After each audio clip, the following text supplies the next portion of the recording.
Sahabat setia Gowori yang dikasihi Tuhan, Shalom, salam sehat untuk kita semua. Hari ini adalah Kamis 22 Juli 2021. Kita buka hari ini dengan penuh rasa syukur. Hari ini kita merayakan pesta Santa Maria Magdalena. Telah lebih dari 1400 tahun sosok Maria Magdalena atau Maria dari Magdala disalah mengerti. Maria Magdalena kerap disandingkan sebagai perempuan berdosa yang kedapatan berbuat zina atau seorang pelacur. Padahal tidak ada satupun dokumen atau juga kitab dalam Perjanjian Baru yang mengatakan hal itu. Maria Magdalena adalah perempuan Yahudi yang berasal dari kota nelayan di bagian barat Danau Galilea.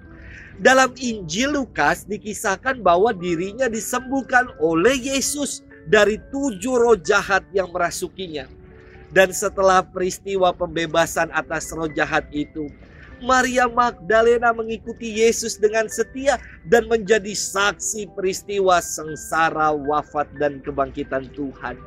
Bahkan Maria Magdalena juga merupakan saksi pertama kebangkitan Tuhan, sebagaimana firman yang akan kita dengar dan renungkan hari ini.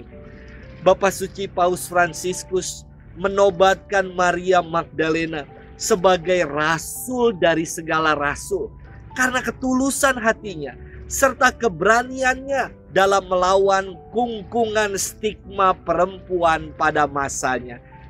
Mari kita bersama-sama merenungkan firman Tuhan hari ini yang diambil dari Injil Yohanes 20 ayat 1 dilanjutkan ayat 11 sampai dengan 18.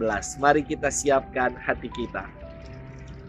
Haleluya, haleluya, haleluya. Katakan Maria, engkau melihat apa? Wajah Yesusku yang hidup sungguh mulia hingga aku takjub. Haleluya, haleluya, haleluya. Tuhan bersamamu dan bersama rohmu. Inilah Injil Yesus Kristus menurut Santo Yohanes, dimuliakanlah Tuhan. Pada hari Minggu Paskah pagi-pagi benar ketika hari masih gelap, pergilah Maria Magdalena ke kubur Yesus dan ia melihat bahwa batu telah diambil dari kubur.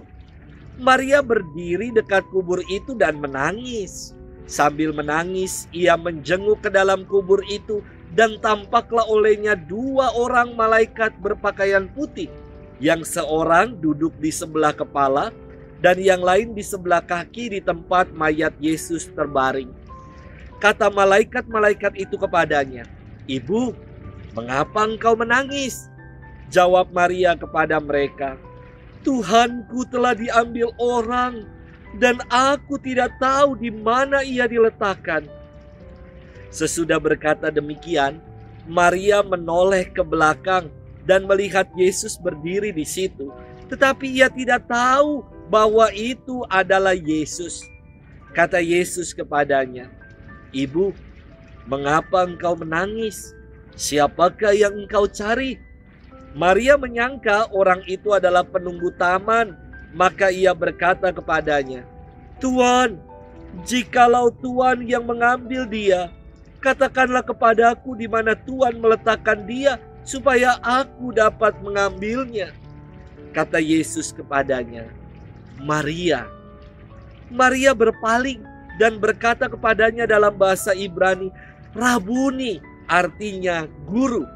Kata Yesus kepadanya, "Janganlah engkau memegang aku, sebab aku belum pergi kepada Bapa. Tetapi pergilah kepada saudara-saudaraku dan katakanlah kepada mereka, bahwa sekarang aku akan pergi kepada Bapakku dan Bapamu, kepada Allahku dan Allahmu." Maria Magdalena pergi dan berkata kepada murid-murid, "Aku telah melihat Tuhan," dan juga bahwa Tuhanlah yang mengatakan hal-hal itu kepadanya. Demikianlah Injil Tuhan. Terpujilah Kristus.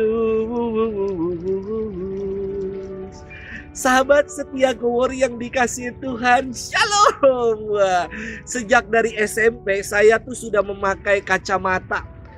Dan dinyatakan di optik itu kalau mata saya sudah plus alias rabun dekat kayak mata orang tua. Namun ketika saya pakai kacamata itu, kepala saya tuh jadi mumet, jadi pusing.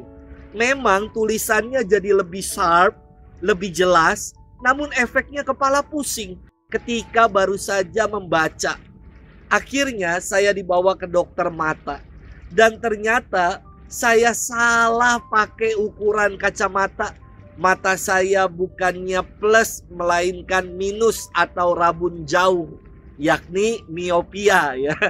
Sahabat setia Gowori yang dikasihi Tuhan, istilah rabun dan rabuni secara homofon atau pelafalan terdengar sangat mirip walau maknanya berbeda.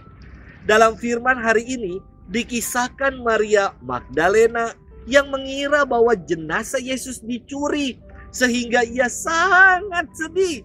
Sampai kemudian Yesus sendiri menampakkan diri kepadanya. Namun Maria tidak mengenalinya dan mengira Yesus sebagai penjaga taman. Seolah mata Maria Magdalena menjadi rabun dan tidak dapat melihat kehadiran Yesus.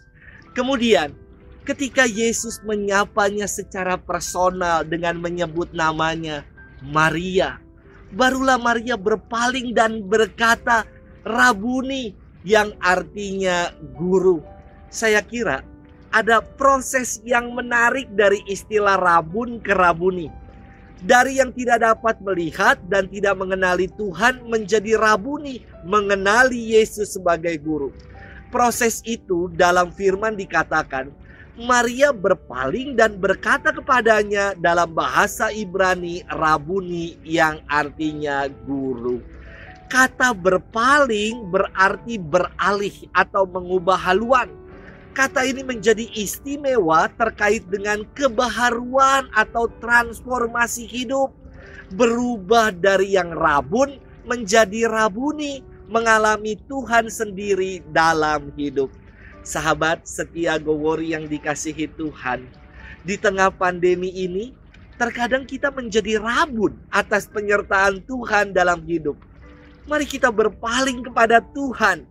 Maka kita akan melihat, merasakan, dan mengalami pengalaman rabuni, yakni pengalaman Tuhan yang senantiasa menyertai. Maria Magdalena awalnya rabun, berubah menjadi rabuni karena ia berpaling kepada Tuhan dan ia bersaksi, "Aku telah melihat Tuhan." Apakah kita pun telah berpaling, mengubah haluan kita untuk terarah hanya pada Tuhan? Selamat bermenung dan Tuhan memberkati kita selalu dalam nama Bapa dan Putra dan Roh Kudus. Amin.